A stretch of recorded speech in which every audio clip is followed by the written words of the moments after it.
What lies ahead for Frasers Centrepoint Trust in 2026? I did this recap of Frasers Centrepoint Trust, also known as FCT, so that I could convince myself if I should buy, hold, or sell.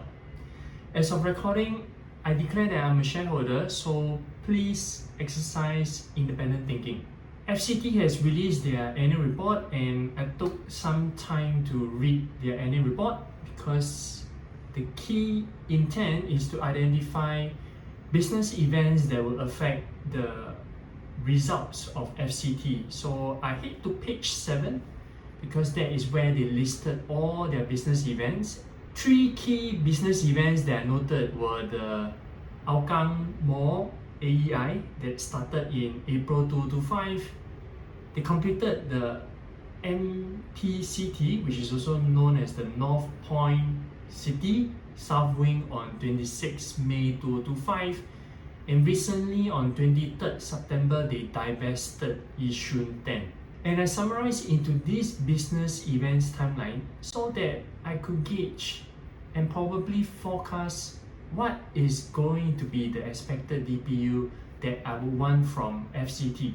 One key DPU increment is the North Point City South Wing. South Wing contributed 4 months of revenue such that its DPU increased by 0.005 cents. 0.005 cents. Since there's a larger unit base, 2 key DPU reductions are the divestment of Yishun 10 and the interim Hougang Mall AEI.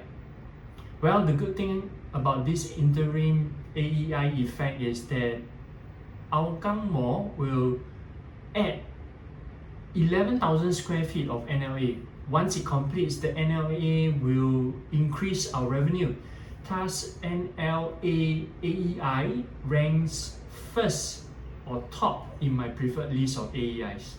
As the annual general meeting happens on 23rd Jan 2026, I also want to check in the directions with my managers because there was interesting business events that happened in 2 of our shopping malls, the Causeway Point and the Century Square. Page 13 of the annual report reported the exit of Cathay Cineplexes at Causeway Point and City Square. So the question I'll ask is, what tenants will we fill the vacancy with?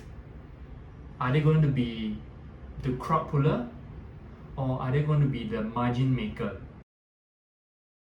Page 25 of the report will interest you too because it is good that all our properties achieve positive rent reversions, with the highest rent reversions happening at Century Square, a 10.3% increase. But revenue per NLA still remains lower than the portfolio average seen in this table. Page 54 should be familiar to you as it is my reason that FCT is in my portfolio. The strategy of owning the 2 biggest retail REITs so that I can dominate the Singapore retail space. So let's step back and summarize. 1 key DPU increment, the North Point City South Wing. 3 key DPU reductions, divestment of Yishun 10, the Hougang Mall AEI interim, the cinema vacancies, what am I going to fill that with? And 1 question for my manager, how shall we improve the revenue of Century Square? Because it's lower than the average. Where do you see FCT heading towards? Let me know in the comments below. And regarding the exit of Cineplexes in Causeway Point and Century Square, and what I'm going to backfill with, I have an idea and I think you might want to watch this video.